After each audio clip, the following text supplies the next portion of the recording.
હરિઓમ વિદ્યાર્થી મિત્રો, ધોરણ 6 વિષય વિજ્ઞાન પ્રકરણ નંબર 7 વિદ્યાર્થી મિત્રો, કે જેમાં આપણે ગયા લેક્ચરની અંદર પ્રકાંડ વિશે સામાન્ય માહિતી મેળવી હતી વિદ્યાર્થી મિત્રો.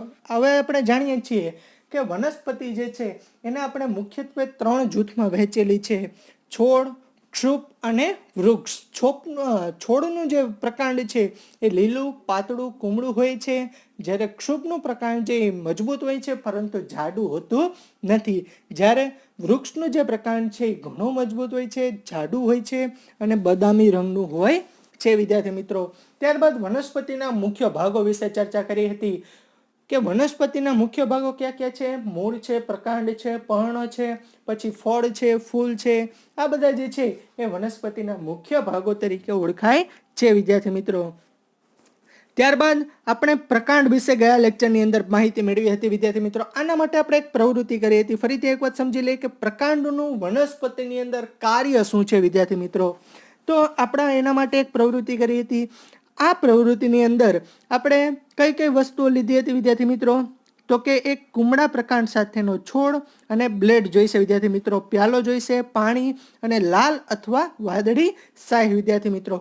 આટલી વસ્તુની આપણે પ્રવૃત્તિની અંદર જરૂર પડશે: પ્યાલો, પાણી, લાલ અથવા વાદળી શાહી અને એક કુમળા પ્રકાંડ સાથેનો છોડ અને એક બ્લેડ. બરોબર છે.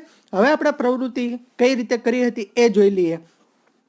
તો કે આપણે જે પ્યાલો લીધો છે એમાં ત્રીજા ભાગનું પાણી ભરાય તેટલું પાણી લેવાનું છે.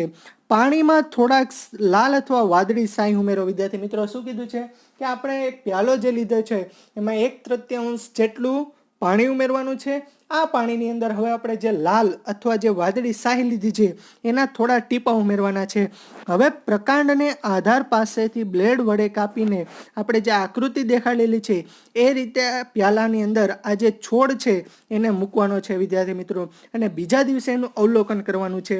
આ રીતે આકૃતિ કરવાની છે. બરાબર છે. આ રીતે આ તમે જે જોઈ શકો છો વિદ્યાર્થી મિત્રો, આ રીતે તમારે આ પ્રવૃત્તિ જે છે એ કરવાની છે. હવે શું કીધું છે કે ગોઠવણીનું અવલોકન કરો. પ્રકાંડમાં રંગ દેખાય છે. તમને જણાશે કે પ્રકાંડમાં રંગ જે ઊંચે ચડે છે વિદ્યાર્થી મિત્રો. જો આને લાંબા સમય સુધી રાખવામાં આવે તો રંગ છે એ પર્ણોની શિરાઓમાં પણ દેખાશે. તમને શું લાગે છે આ રંગ જે છે એ ત્યાં કેવી રીતે પહોંચ્યો છે? તો આ પ્રવૃત્તિ પરથી આપણે કહી શકીએ વિદ્યાર્થી મિત્રો કે જે પ્રકાંડ છે પાણીનું ઉપરની તરફ વહન કરવામાં મદદ કરે છે વિદ્યાર્થી મિત્રો. પાણી અને ખનિજ ક્ષારો જે છે એ પ્રકાંડ સાથે જોડાયેલા પર્ણો અને અન્ય ભાગ તરફ વહન કરે છે વિદ્યાર્થી મિત્રો. આ પ્રવૃત્તિ ઉપરથી આપણને ખ્યાલ આવે છે કે પ્રકાંડ જે છે એ પાણી તેમજ ખનિજ ક્ષારોનું ઉપરની તરફ પર્ણો સુધી વહન કરવામાં મદદરૂપ થાય છે વિદ્યાર્થી મિત્રો. તો આ થઈ પ્રકાંડ વિશેની વાત વિદ્યાર્થી મિત્રો, જે અત્યાર સુધી આપણે ભણી ગયા છીએ.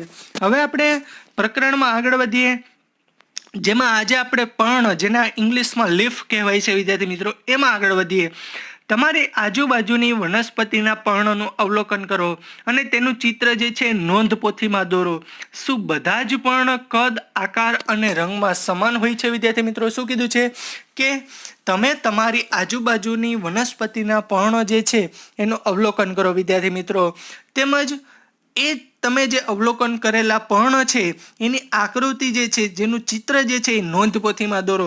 શું તમને બધા જ પર્ણ કદ, આકાર અને રંગમાં સમાન દેખાય છે વિદ્યાર્થી મિત્રો?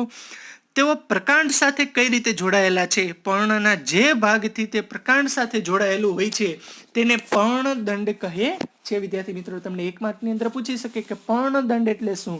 તો કે પર્ણના જે ભાગથી તે પ્રકાંડ સાથે જોડાયેલો હોય છે તે ભાગને પર્ણદંડ તરીકે ઓળખવામાં આવે છે વિદ્યાર્થી મિત્રો. ખાસ અંડરલાઈન કરજો કે પર્ણના જે ભાગથી તે પ્રકાંડ સાથે જોડાયેલું હોય છે તે ભાગને પર્ણદંડ તરીકે ઓળખવામાં આવે છે. પર્ણના પહોળા લીલા ભાગને પર્ણપત્ર કહે છે વિદ્યાર્થી મિત્રો. તમે આકૃતિ 7.8 ની અંદર જોઈ શકો છો વિદ્યાર્થી મિત્રો. શું કીધું છે?